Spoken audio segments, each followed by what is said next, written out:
Welcome to the Chatelaine Test Kitchen. I'm Monda Rosenberg. Roasting a turkey is just as easy as cooking a chicken.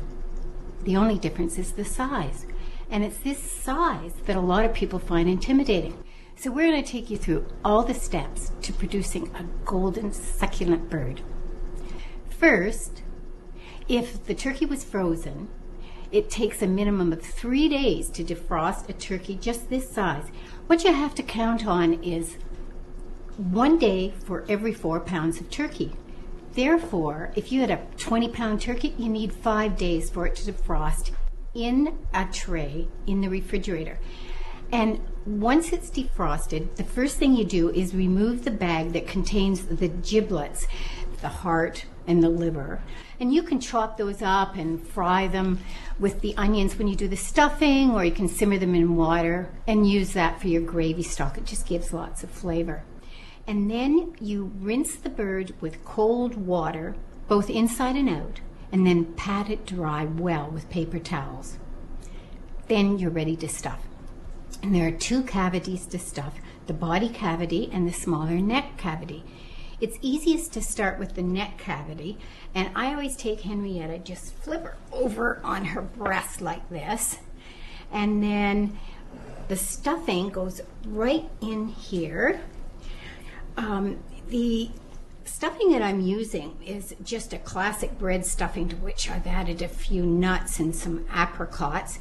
Now, you want the stuffing to fill this cavity, but you don't want it to be packed. So don't pack it firmly. Just get it nice and rounded. And then you need to bring this skin up over the cavity, and it's got to be held in place.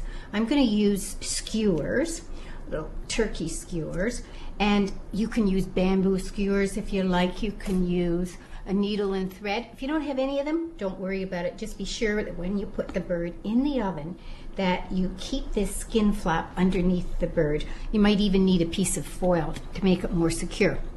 And the easiest way to put the stuffing in the body cavity is just flip the bird right up into a bowl. And if you just get it with its legs up in the air, it makes it a lot easier to fill this cavity. A lot of people like to put salt and pepper in the inside of the cavity before they stuff it. I don't like to do that because I think that the salt draws juices from the turkey. And if you don't want to make a stuffing, or you haven't got the time, you can just fill it with some nice fresh herbs like sage or savory or bay leaves, and you can slice up an orange and put it in there, or a lemon that you put a few holes in so it's going to release some of its juices when you cut it. And you can go to our website for a whole myriad of stuffings. Go to food and recipes at chatelaine.com. Now, the stuffing amount that I've got in here is almost enough. I just want to get it nicely rounded.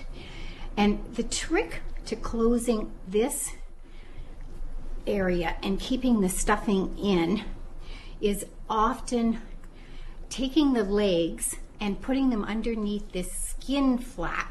Most turkeys that you buy will have this skin flap. So first of all, you bring the legs in like this. And very often, there's not enough skin to bring it over and hold that stuffing in as there was with the neck cavity. So what you should do is take a little piece of foil and just put it in here like this and just wrap it around that stuffing. Now, this achieves 2 things. First of all, keeps the stuffing in and keeps the surface from drying out. And the other thing is it keeps the steam in, which is really important.